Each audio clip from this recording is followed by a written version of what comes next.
What is up? I am really excited today. Happy Monday to you all. And I'm excited because today is one of my favorite days of the year. It's the day I get to do a reaction video to the MyGolfSpy Golf Ball rankings. This is something everybody looks forward to every year. And I love taking robotic test results like these from MyGolfSpy, as well as the ones from today's golfer, and comparing it to what we get here on this channel. Now, if you're new here, my name is Nick. I do human element golf ball testing, which is a little bit different than like robotic testing, right?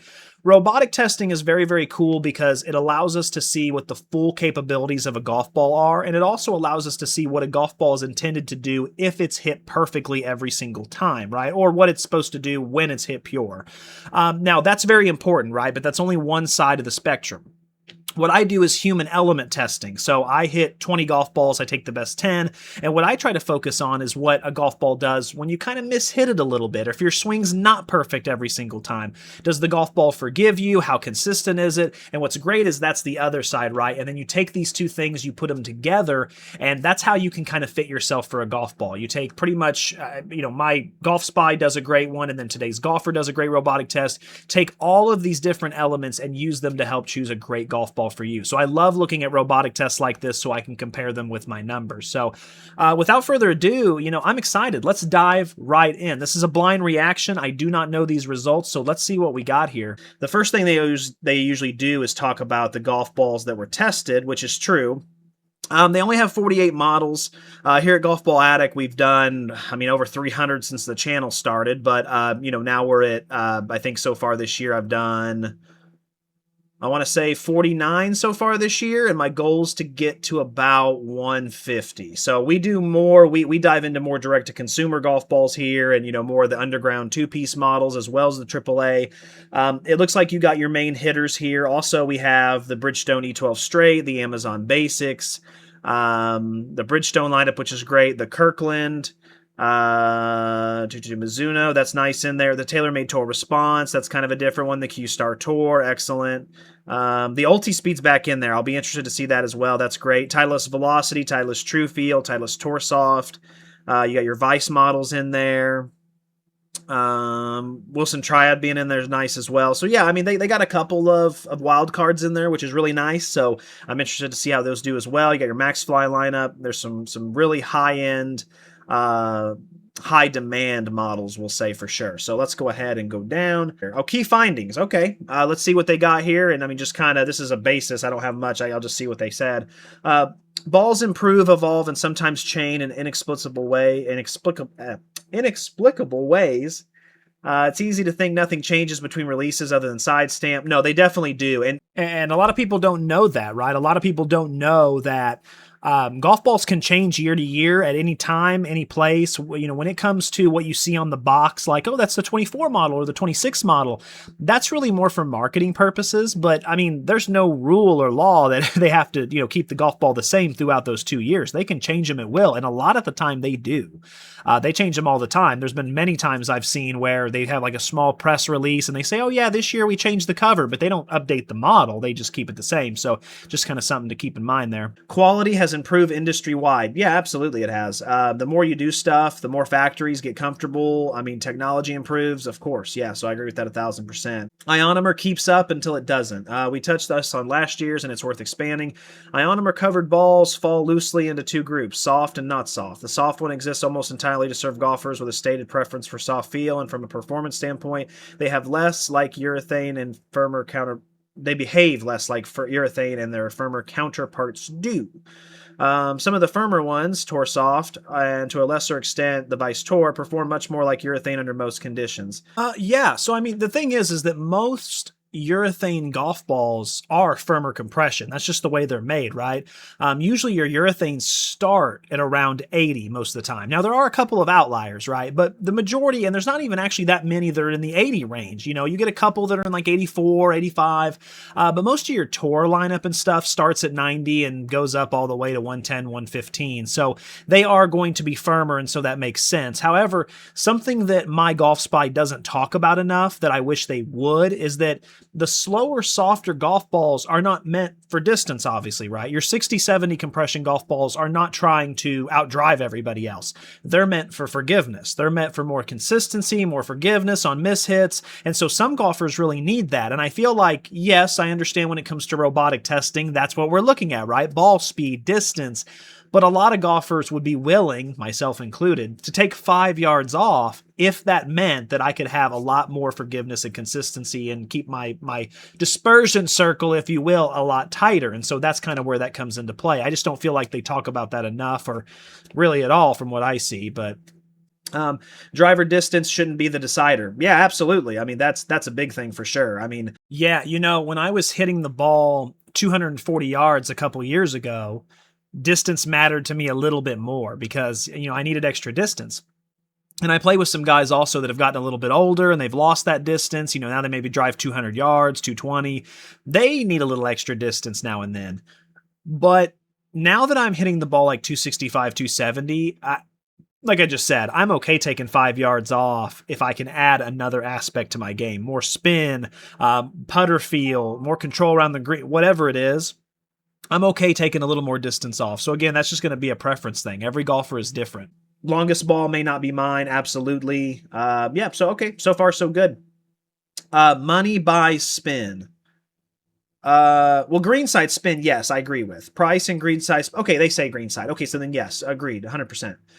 Price and distance barely track at all. At our high swing speed, the expensive balls are longer. When you drop a slower swing speed, that gap all but disappear. Yeah. Okay. Yeah. No, I agree with that. It's actually interesting that they mentioned the Kirkland about it losing spin, right? Because it's not just the Kirkland, right? There's actually several golf balls I've tested over the last few years that have lost a lot of their greenside spin. And the main theory I have behind that is just because I think a lot of companies are trying to cut corners. In my testing, a good thick urethane coating on the outside, high quality urethane, that's what gets a golf ball to stop, right? A lot of companies recently have tried doing this proprietary blend where they try to, mix it a little bit, or they try to, shave cost off, especially since COVID and stuff. And it just doesn't check as much. I've seen, golf balls that used to have, stop and drop, now all of a sudden come back and they're, it's just not the same. And not everyone really needs that type of stop on a dime level of spin anyway. It can get kind of confusing for average golfers or even for, high handicappers because, yeah, if you hit it perfectly, it might stop on a dime. But if you hit it a little off the toe or maybe just a little thin, now all of a sudden you're expecting it to check up and it just zooms past the green and it doesn't do you a lot of good. So it's kind of a dual-edged sword there. But yeah, and the other thing is, this is a little bit of a fun fact that we discovered in our testing this year. The spin part can be confusing because it's actually not spin, believe it or not, that gets the golf ball to check when you're doing chips on the green, right? And the reason we know this is because in my testing, the golf balls that absolutely have excelled in greenside spin, like 25-yard chip, that's something I added to my testing this year if you haven't seen it. And that specific testing, two-piece golf balls dominate. I mean, the trio soft, the softer the ball, the more it spins, right? But they don't check up. Even though they have that high level of spin, they don't check up. And what I've seen is that golf balls that have a good urethane cover, regardless of spin, check up. Now, if you can have both, that's called double dipping, and that's where you see the best spinning golf balls. MaxFly Tour X, it has a good spin number and it has a urethane coating, so it double dips and it'll bounce on the green. I call it the bass effect. It looks like a bass out of water. So just kind of an interesting thing that we've learned this year. But yeah, it's not necessarily spin. It's you can't cut corners. You got to have a good urethane coating, and at $60 a dozen, why are we trying to cut corners anyway? You know what I mean? Like, that's just kind of silly. On to number 6. Iron distance isn't a speed story, it's a spin story. Yeah, no, absolutely. Iron distance, there's a reason you have so many irons in your bag, right? Yeah, absolutely. And you shouldn't be chasing distance with your irons anyway. It's about spin and control, you know what I mean? And for some people, it's about, hey, are you trying to bend the ball left and right, have a little bit more, bendability, or are you just trying to keep it in the fairway and keep it on the green, my guy, right? I mean, that's the majority of us, I feel like. So this is off to a great start. I agree way more than I did last time we did this, so this is awesome. Flight characteristics can change with the club. Oh, yeah, absolutely. Yeah. Ball that flies high off the driver may fall high off the irons. And oh yeah, absolutely. I mean, there's several golf balls I've tested. The Callaway Chrome series off the just top of my head is a really good one at that. The driver, it always launches really high in the air and just goes super far. That's why they have the best results for average swing speed testing from me. But then you get to like the Chrome Tour X, and it's completely different on the mid irons as far as launch angle. It's a lot lower compared to the regular Chrome Tour or Chrome Soft. They all do different things. That's very common. We got the, oh my goodness, the Snell PR4. That I cannot even begin to tell you how happy that makes me. Like, Snell has been through the ringer. They've had to build themselves back up from the ground. If you're unaware, Dean Snell, the greatest golf ball designer of all time. It's not close. His patents on the Pro V1, he basically single-handed, he had a team, but he single-handedly, as far as I'm concerned, designed it. Then he went over to TaylorMade, worked on their 5-layer golf ball. You're talking about a guy that completely changed golf balls forever. We don't have what we have now if it wasn't for him. And his company has been through some tough stuff over the last few years. To see this at the top, I am just so happy. That's awesome. That is so awesome. I love to see it, man. That is just, you could have given me a million guesses and I wouldn't have guessed that. So I'm genuinely really shocked and surprised, but overjoyed. And yeah. And not only that, look at the MaxFly Tour X, the TaylorMade Tour Response. That's kind of from left field, the new one this year. Okay, I haven't tested that one, but I can't wait. MaxFly, I actually got more distance with the Tour, but that's a fitting thing, average swing speed versus whatever. But the Tour X was right there with it. I think it's second or third. So I love seeing that. Pro V1X, yeah, another great model. Wilson Staff X, I have not tested this year's. Triple Diamonds, no surprise. And then Extreme Tour X, Pro X, Mizuno. Yeah, Mizuno makes a great ball as well. That's awesome. The Bridgestone Tour BX, very loud, but yes, one of my favorites of the year so far. And Left Dash, again, I have not tried. Yeah, that's very interesting. And I'm actually going to go ahead and pat myself on the back here. And I know that's going to make some of you roll your eyes, but this is something I've been pushing on the channel for years. And, in the last video I did, the reaction video, I got heat for it. But I talked about where's the Pro V1 or where's the AAA balls or where's, because every year we're seeing more and more direct-to-consumer and two-piece models. And I've been on this, like I said, since the beginning. But the main pushback I get from a lot of you, and I understand it's a good train of thought, but a lot of you are like, well, Nick, but R&D, right? Like Bridgestone and Titleist has been making golf balls for 100 years and they spend 20, 30 million in R&D, right? And yes, on paper, that makes sense. But I did an interview with Mr. Dean Snell about a month ago, and we were talking about this, and R&D doesn't really mean a lot when there's a cap on the golf ball. Right? Like, first of all, there's patents. So we're not even going to talk about the patents, but patents are crazy. There's only so much you can do.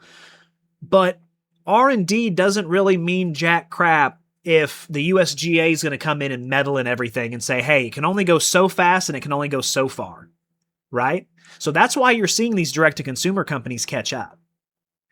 That's why you're seeing a lot of these unknown names just, break records, because it's easy to catch up when there's a limit. If Titleist tomorrow discovers a way to make the golf ball 15 yards longer and, have way more spin and control, they can't implement it. They can't implement it, right? Because the USGA is just going to walk in there and be like, nah, it's too good, man. Get it out. And, the USGA, they're getting even stricter with that. We got the rollback coming. So that's just something to keep in mind, right? And I get it. I know tradition matters and stuff, but at the end of the day, if there's only a certain level you can get, you're capped, and other people are going to catch up, right? It's not the way I would prefer to do things, but that's why you're seeing these results. And every year you see more and more names that you don't recognize. That's why. Ball speed rankings. Okay. So Chrome Tour X again makes sense. Triple Diamond. Yes. Oh, Wilson Staff. Go Wilson. That's funny. The Snell's not even on the ball speed rankings, which is another thing I've talked about in the How Far Will It Go series. Ball speed is not everything. When it comes to fitting yourself on the driver with your golf ball, the two most important aspects, launch angle and spin. right? Everyone needs different amounts. I need high spin. Some of you need low spin. It's all different, right? Now, ball speed, you want something at least in the medium range for sure, but it's third place by far. If you can find a golf ball, there was a golf ball I tested not too long ago. It was the Seed X1, SDX1. And it's like third or fourth on my total distance on driver this year. It's incredible out of 49 golf balls. But ball speed wise, it's toward the bottom. But it's just so optimal for me that's why I get that distance. That's what makes it so cool. I mean, I've seen people gain 10, 15 yards off the tee, not because a golf ball is just that much better and made that much better or whatever, the brand. No, it's because it just fits them. And that's a really big deal. So that's really important. Ball speed's not everything. I mean, it matters, but not as much as the other two, for sure. No surprises in there. The tour response is another one I don't see here. So again, ball speed, not as important. Fitting, important. When it has the spin, when it comes to driver, low spin can be your friend, as it will often result in straighter shots, assuming manufacturer quality is sound. Now, that's something we got to watch, right? That's something we got to watch. This is where a lot of people get confused with driver spin. Low spin on a driver can mean a straighter shot if you are money with the driver.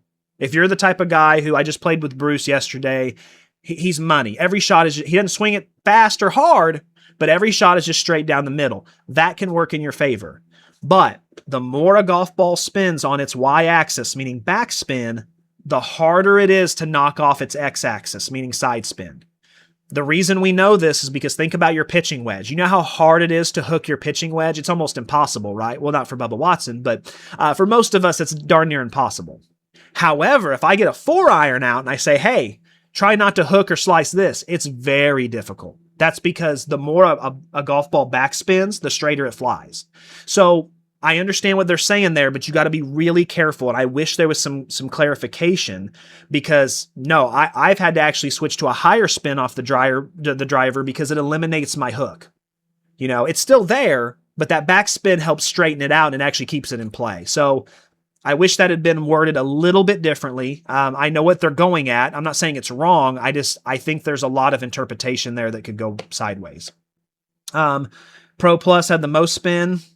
I don't usually get a ton with that, but I haven't tested the new Z-Star, so I wouldn't know. But okay, high spin, interesting. Could be why maybe Kapka left, who knows. So high swing speed irons now. This will be cool. The tour response again, and it's not close. A 3-yard difference. Wow. Callaway Super Soft, that's going to be because of low spin, obviously. Callaway Chrome Soft, a very underrated golf ball. They did change it this year, however. I wasn't super big fan of the changes they made, but they work. They actually still are really good, but it's a personal thing. The Ulti Speed, I had really bad results with the Ulti Speed this year. Maybe I got a dud. But the Ulti Speed I tested, and it's not just me. There's been several people on the channel who have said it's a dud this year. So I don't know if they're having quality control issues or what, but it's good to see they at least got something here. The AVX, man, I was never an AVX guy, and this year Titleist really brought the heat. They brought it. The AVX is awesome. Tour S, hey, Tour Edge Exotic's a great golf ball, very, very, very underrated. Bridgestone Tour BRXS, awesome. Q-Star Tour, great. Okay, so now we're going to kind of compare that to ball speed, right? Because some of those might just be really, really, really low spin, which doesn't do most golfers a lot of good. Some, but not all golfers. So Wilson Staff Model X and Staff Model. Good for you, Wilson. I love it. Wilson's one of the most underrated golf balls. But to be fair, it's kind of Wilson's fault because they refuse to advertise. They cut so many corners when it comes to customer service and advertising. They don't cut corners when it comes to their golf balls, or golf clubs. But everything else they cut corners on, and it's like, well, that'll happen. Tour response ball speed. So that's just a darn good ball. I can't wait to get my hands on that. I might have to go out today and buy some of those. That's legit. Wow. Q-Star Ulti Speed. Okay, so, I mean, they got different results than I did. I tried the new triple track line one. A couple others on the channel have, like I said, not good. So I don't know why they're getting different results. Maybe I did just get a bad batch or something. But Tour Soft, got a review coming out tomorrow. That ball's awesome. Extreme Tour, good to see it back up. It's a firm ball. That makes sense. The Chrome Soft, great. And then the Titleist True Feel. Okay, True Feel got some ball speed. Interesting. I don't think we've seen the regular Pro V1 yet on anything. I've seen the X, I've seen the left dash, but I don't think I've seen the regular yet. That's interesting. Yeah, again, we got a couple outliers there. The big surprise for me is the ulti-speed. Awesome, good for it. Love the Torsoft being in there because I don't want to give the review away tomorrow, but I got some good results with it, so I'm excited to share those. Titleist, I'm not a big Titleist guy. In years past, they have not tested that well. There's been a lot of overhype, but this year, their new models so far, they're bringing the thunder. They really are. Good for them. Longest golf balls with the mid-swing driver, 102. Now, this is something I've always disagreed with. To me, mid-spin, the average male swinger in the world is 93 mile an hour. I test at 95. 102 is not mid to me. Like I'm driving the ball 270, swinging 105. That's not mid to me. And I understand why they're doing that, but to me, no. To me, mid, they should be doing like 95, 97 at highest for a mid. So even though we are looking at these for a mid, they don't match up my mid, if that makes sense. We're talking about a 7 mile an hour difference between what I test at and what they test at. That's a huge difference. So we kind of have to take these with a grain of salt compared to my numbers, but we'll still see what they got. Yeah, no, I actually just got done retesting the velocity, and I definitely did not get that number, but again, slower swing speed, so maybe, but interesting. Wilson Staff Model X, again, I just keep seeing that name over and over. Staff Model X, wow. Chrome Tour Triple Diamond, True Feel. Yeah, and that is something I've kind of noticed this year. Titleist has started making even their softer lineup a little bit firmer. It's working so far. It's working because if your goal is to make golf balls that appear on the scoreboard, like how we're doing with this, then that's a great move because you're going to get explosive distance. You're going to, the key is to find a balance. I guess it's a balance of everything, right? You want to find a balance of forgiveness, a balance of distance, a balance of all that stuff. And there is a formula for that. I would respect them if they were trying to do that. But what I don't want to see is Titleist just making the True Feel and, the Torsoft so firm to get driver distance numbers and then throwing out forgiveness and throwing out consistency and throwing out accuracy. Because that really wouldn't do a lot of good because yes, it would be good for sales numbers and it'd be good for, tests like these, but it wouldn't be good for us on the course, right? And that's always the big issue I've had with Titleist in the past was, it's not that their golf balls were terrible. It's just that the forgiveness was the lowest out of everything else I had tested. It always was just about firmness and click and that Titleist feel. And man, just don't get me wrong, Titleist feels great, but compared to some other golf balls as far as how accurate they were, how forgiving they were, they just weren't up to par. So interesting. We'll see how that plays out. So far, so good, though. Titleist has had a good year so far. MaxFly Tour X, Tour BX, Chrome Tour X. Yeah, I mean, ball speed-wise and distance-wise, these are a lot of firmer golf balls. So yeah, you're going to get, on a robotic test, absolutely, you're going to get the most out of those. The True Feel is the big surprise there. Interesting. Velocity is very straight. I mean, I like the velocity. I really do. Seems kind of interesting that they got that much. Maybe it's a more consistency thing, but that's cool. Good for them. All right, ball speed rankings. Okay, so Chrome Tour X, Staff, again, you got all your X models with a robot hitting in the center every single time. You are obviously going to get more ball speed that way. Yeah, of course. Triple Diamond, Tour X, Staff Model, Pro V1 X, Left Dash X. Okay, there's the Pro V1. Finally, we got it up there. Finally. Extreme Tour X. Yeah, that's interesting that the velocity's not there. So again, it's about optimization, finding that right launch angle, finding that right spin number. And yeah, it's interesting. Cool. All right. Spin wise, super soft makes sense. Chrome Tour X, interesting. Yeah, I definitely did not get that high of spin with the Chrome Tour X. Yeah, and again, that's going to be the way they have their robot set up, right? I mean, their attack angle is obviously a lot different than my attack angle and how they're hitting the ball. I mean, it could be driver, it could be a number of things, but when I was testing, and I think the number I got this year was like 2100 RPM with that ball. So I mean, a huge difference, right? And no one's right, no one's wrong. It's just, again, it depends on, that's why fitting is so important because look at the difference it can create. All right, longest golf balls with mid-iron swing speed, 80 mile an hour. Okay, cool.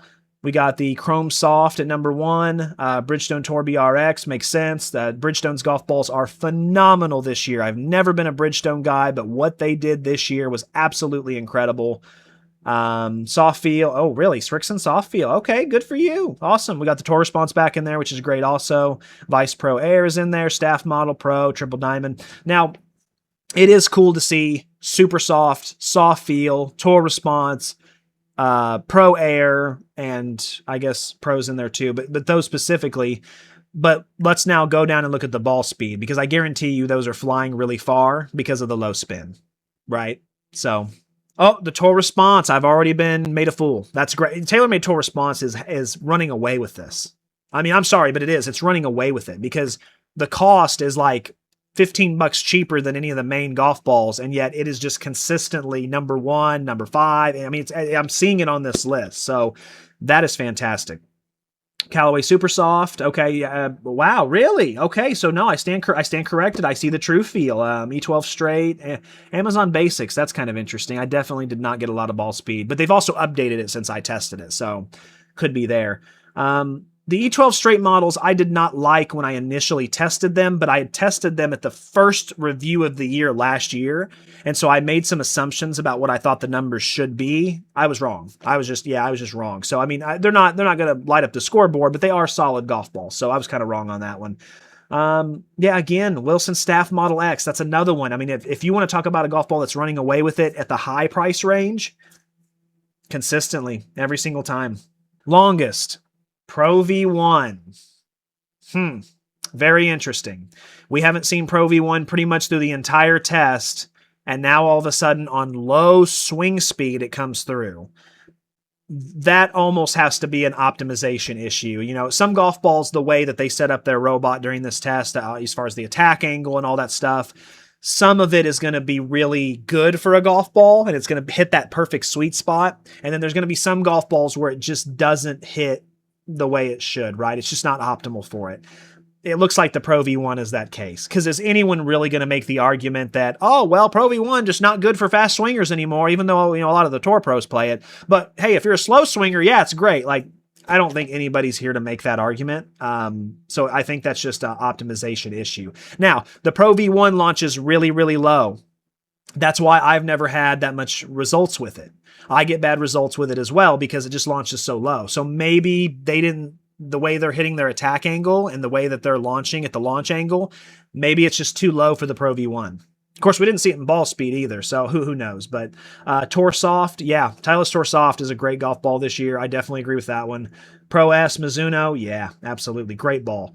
True Feel, I got that one coming later today. It'll actually, tomorrow's review is going to be the True Feel, the Tour Soft, and I'm going to put the AVX in there as well, and a retest of the Velocity. So it's going to be a quad review for Titleist balls. I'm very excited for it. It's going to be awesome. Tour Edge Exotics, that's a great golf ball. And Tour Edge Exotics, even for the average swinger, it's a fan. It was in my top 10 last year. I absolutely loved it. It's an underrated golf ball. Everybody who's in an average swing, average to fast, should be trying that golf ball just to see. It's $40 a dozen. I have not had much negative feedback on it. It's been great. Triple Diamond, Tour S, yep, awesome. TP5. Okay, there. So we finally have a TP5 sighting, and that's in a slow swing speed. So yeah, wouldn't know. I test from an average swing speed. So again, I can't neither confirm or deny that. But again, it's weird that a very firm 5-layer golf ball is the longest for, you know, it's so strange. Soft feel. Moving on to ball speed rankings, the Model X just continues to be at the top for everything. I mean, the Model X has pretty much dominated this entire list, along with the Tour Response, which is kind of funny. Chrome Tour X, really good. Again, ball speed rankings, right? You have a robot, you're hitting the center of the face every time. Your X models are always going to be better when it comes to that because, yeah, you're hitting the center of the face every single time. Tour Soft, great. I love that. TP5's in there again. Okay, so we finally have a Snell PR3 sighting. That's pretty interesting. PR3 is really more designed for control than it is distance, so that kind of makes sense anyway. And then we got the Pro V1 back on there. It's finally a decent ball speed as far as slow swing speed. Again, we got spin. Super Soft is the lowest. Z-Star Diamond, that is a really high spin number. Yeah, that's interesting. They've got to be hitting down on the golf ball a little bit, because I'm the type of guy, I really try to focus in my testing on hitting up on it, and that's why I have a lot lower spin numbers. Like, my highest spin number so far this year is 2,500. Obviously, what they're doing is hitting down on it a little bit more. And yeah, because 3,300 is crazy. I mean, that's just, but again, it's all about, what do I keep saying? Optimization. Like, that's what it is. You know, it's about fitting. Everyone's going to be different. Some of you might hit 3,300. That's fine. Might lose a little bit of distance, but you're going to keep it in the fairway. So that's great. Longest golf balls, tour response with low swing irons. I mean, again, I know it's low spin, but still, like, it's cool that it's there. E12 straight, great golf ball. TP5X, that's completely from left field. That is so strange. MaxFi Tour X. I will say this, when it comes to the Tour X, that's why forgiveness is so important, because yes, if you hit the center of the iron face every time, I might believe that. But when you slightly mishit it, the Tour X is a golf ball that'll punish you. I was losing with my 7-iron 20 to 30 yards. So just an example of why, again, robotic testing super important, but you got to be really careful because that can be misleading. If you're a guy who swings, an iron 75 mile an hour, you might look at that and go, oh, well, I'm going to go try the Tour X. If you don't strike it in the center every single time, or you're a really good ball striker, you're going to start seeing it do some wonky things, and you're going to lose a lot of distance, right? It's just the way it is. I've tested golf balls for 6 years. My focus has always been on forgiveness, and I can tell you without a doubt, yeah, when you mishit it, you're not getting that. You're just not. Pro Air, AVX, great golf ball. Wilson Triad. Triad is not built. See, and this is another example where robotic testing can sometimes overshadow golf balls that deserve more credit. The Wilson Triad is one of the best golf balls I've ever played, but it's not meant for distance. It's not meant for ball speed. It's not even meant for spin. It's designed to be a keep it in play. You want a golf ball where, hey, I can play from the tee to the fairway, from the fairway to the green, and 2-putt, get a par, and get out. Are you going to attack with it? Probably not. Are you going to outdrive your buddies with it? No. But some of my best rounds and most consistent rounds I have ever shot have been with that Triad, because that's what it's designed for. So I'm sure they'll do like an accuracy test at the bottom. We'll see how it does on that. But that's what that golf ball has made its money with, and that's why people love it. But it kind of gets overshadowed because if it's not meant for spin, and if it's not meant for, ball speed and distance, it's not even going to appear in this list. And so just keep that in mind as well. Ball speed ranking, super soft. Interesting. Okay. Speed soft, Amazon Basics, Tour Response, Staff Model X, True Feel, Staff Model, Tour Soft. Excellent. Yeah. Actually a lot of 2-piece golf balls there that are really good. The Speed Soft is a really good model. For a 2-piece. Basics, they must have really updated it, because when I tested it, and it was the first, they first came out with the Basics and I tested it. It was the first prototype model that was released. I just didn't get those types of results. Not that it was a bad ball. It wasn't. It nowhere near what I've seen on here. So that's great. Tour Response in there again. And even the Staff Model X at this point is just like, I don't care whether you're a slow swinger, fast swinger. The big thing there is going to be the forgiveness. How is it forgiving? Because when you're striking it in the center, I don't think there's a better golf ball on this list. I just don't. I think it's incredible. Oh, 35-yard wedge. Okay, so 35-yard wedge. I do a 25-yard and I do a 60-yard. There is a huge difference between the two. 25-yard, I see 2-piece golf balls excel in spin. They just don't have that cover like we talked about. 60 yards a lot different. 60 yards I consistently see, urethane balls, especially urethane balls that launch mid-high, really hit that sweet spot. I test with a 56 degree, so that's why. But that's usually where I see it really well. So you do, okay, filters. So now they have this tool at the bottom, which is great as well. I guess I'll go to wedge 35 yards. And that's it. And just hide filters. Okay, there we go. Spin, rank it from high. Okay, here we go. So highest to lowest. Chrome Tour X doesn't surprise me. Pro V1X, absolutely one of the highest spinning golf balls. Z-Star Diamond, yeah, no surprise there. Z-Star, TP5X. TP5X I got okay with. TP5 was a dud. But again, shorter distance, if we look at 25-yard, no, actually, I got low with both. That's interesting. So that kind of goes back to a forgiveness factor. I might have just not been striking it pure every single time. But of course, I also take the best 10 out of 20 now. So that's interesting. There's a little bit of disparity there, but Bridgestone Tour BRXS, yeah, that's great. AVX, awesome. Lowest was the Velocity, no surprise there. Super Soft, no surprise. Ulti Speed, no surprise. The Snell PR3 is kind of disappointing. because it's a 3-piece urethane. It's supposed to spin a lot. It didn't. Yeah, so I definitely got a different result with the Titleist Tour Soft than what they got, because on my 25-yard chip, I don't want to give it away because that review is tomorrow, but I mean, it's like top 10 when it comes to 25-yard chip spin. And then when it comes to, your 60-yard, it's more middle of the pack, but still better results than what I'm seeing here. So interesting enough. I would actually give it a little bit more credit. The Kirkland Performance did not do very good. That's ouch. Yellow did a little better. Mizuno Pro S. Yeah, my results were definitely a lot different with the Mizuno Pro S. The Mizuno Pro S for me is one of the most spinningest golf balls I've ever seen, especially when it comes to the short game, right? When it comes to your 60-yard pitch, greenside chipping last year. I haven't tested it this year, but last year it was my top 3 in greenside spin out of 150 golf balls tested. That's drastic of a difference. Now, I guess you could make the argument, because you could say, well, now, Nick, you said spin didn't matter when greenside chipping. So that is fair. I'll have to do the 25-yard chip this year and see how it is. But I imagine with the level of spin I got last year, I'm going to go ahead and take a wild guess and say it's going to be really good again this year. So I am surprised by those results. That's a lot different than I got. I mean, that golf ball for me spins like a maniac. I'd have to do like a side-by-side because that's interesting. Left dash makes sense. PR4, a little disappointing. Yeah, I'd say the rest of them make sense. I think there's only like 2 I have an issue with, and the rest of them pretty much make sense and I agree with. Cool. Now let's do wedge full shots. Okay, diamond, that's not a surprise. Chrome Tour X, not a surprise. X, TB5, okay. No surprises. Do we have an outlier? AVX, okay, Tour. No, there's really not an outlier, I would say. Good to see the Tour Edge Exotics in there. And TaylorMade Tour Responses in there. They're also getting way more spin than I would ever get. I get, even on a full wedge shot, I get like 8,000, 9,000 at most. So they're getting way more. Their attack angle must be completely different from mine, which is great. Maybe I need to learn from them. They need to teach me. But yeah, totally different there. So we're getting a little bit different. Kirkland kind of toward the bottom. True feel still good. I mean, the reality is anything from the Bridgestone E12 straight and up 8,000 RPM or more is going to stop on the green.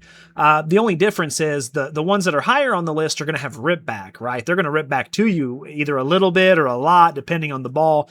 But most average golfers don't need that level of, you know what I mean? It's kind of like having the sharpest sword in the world. It's easy to cut your enemies with, but that means it's also easy to mess around and cut yourself with it, right? And you could really hurt yourself. And so that's kind of what that level of spin does. It's great because, it's going to stop and do some cool things, but most of us don't play on greens good enough, have a good enough swing, have a good enough, any of that stuff. So yeah, but still good to know, good information, especially if you're more in the advanced bracket. Velocity makes sense. Speed soft makes sense. I actually usually get pretty decent results with the speed soft. Ulti-speed basics. Yeah, same thing with basics. I got pretty decent spin with that. Again, could be just the way I'm hitting it, my launch angle and all that. Yeah, they're launching the Z-Star at about 30, which, that's interesting. My average is like 26. So I wonder if that's why I'm not seeing the same level of spins. Maybe I'm getting a little too low on it. I will say this, however. Earlier, I talked about that optimal launch angle for spin for me being about 28, 29. That's a lot closer. So that could be, one of the deciding factors. The other thing I notice is that the golf balls that spin the least, a lot of these softer 2-piece models, they launch really high, 35, 37, 38, possibly 40 sometimes. And I have something really cool. I haven't even shared this with my golf ball addicts yet, but it's something I discovered. Launching the ball that high will never get you spin because essentially you're hitting kind of underneath it and you're just popping it up. It doesn't have a lot of time to grip the grooves or anything like that. So yeah, it launches super high in the air and doesn't get a lot of spin. But I had the thought the other day, I was testing one of those golf balls. It was the Bridgestone Extra Soft. And I kind of thought in my head, what if I de-loft my club? Like what if I went down to a 50 degree or a 48 degree pitching wedge, So I got out my Bettinardi, which is my gap wedge. It's a 50 degree. And I did some pitches with it, and the spin number shot up like you wouldn't believe because that launch angle went from 36, 37, just pop flying down to like 27, 28, which is that optimal range we just talked about. all of a sudden the spin went from like 6,000 to like 8,000 just from that, because it's actually now launching off the face of the club and it has time to grip the grooves a little bit. Again, haven't even shared this with my golf ball addicts yet. This is something I just discovered the other day. I'm in the process of making a video about it, so stick around for that. It'll be coming out in the next week or two, but I'm really excited about it. And obviously there's a lot of testing that still needs to be done, so just put it in your back pocket, take it with a grain of salt. But that is something you can do. If you play a two-piece golf ball and you're like, man, I'm not getting any spin, I'm popping it so high in the air, pitch with your pitching wedge or pitch with your gap wedge and see if that helps. I bet it will. Pretty cool. Saw feel, PR3. Yeah, I didn't have a lot of good results with the PR3. I got better results with the Tour Edge Exotics. That's interesting. I definitely got way better results. Kirkland's kind of at the bottom. And then our best, Triple Diamond, I agree with. Callaway Chrome Tour X, I agree with. Model X for Wilson, I haven't tested, but I'm sure. Titleist Tour Soft, yes, one of the best. MaxFly, yeah. Most of our results are pretty similar. Most of them. Now, the Vice Tour I didn't have great results with because the forgiveness was so low. You don't hit it in the center, and it does all kinds of crazy crap. Yeah, I would actually say most of those are pretty accurate, which is great. So, all right, well, that kind of concludes everything. I had a lot of fun. I love doing these. Thank you so much for sticking around if you have this long. I'm Nick. I'm from Golf Ball Addict. I do the human element of testing. We took a look at the robotic testing today. I'd love for you to stick around and subscribe. We have a membership, just starts at $1 a month. Also, I have my free results of what I do, both last year's testing as well as what we've done this year for free on my website. You can go on there and download it. It's on golfballaddict.net. And also, I do fittings online. If you ever have wondered about a fitting, that's what these results are so great for, is that you can take these results, you can take today's golfer robot, you can take my results, all kinds of stuff, and fit yourself and figure out what you need. But if you need a little help, I only charge like $15 for about 15 to 30 minutes, and we do an online video fitting, and you can book those on my website as well. I'm always willing to help people out in that regard also. So thank you so much, everybody. My Golf Spy. Check out the article yourself if you haven't yet. I will see you all soon. Bye-bye. Keep watching, keep saving, keep learning.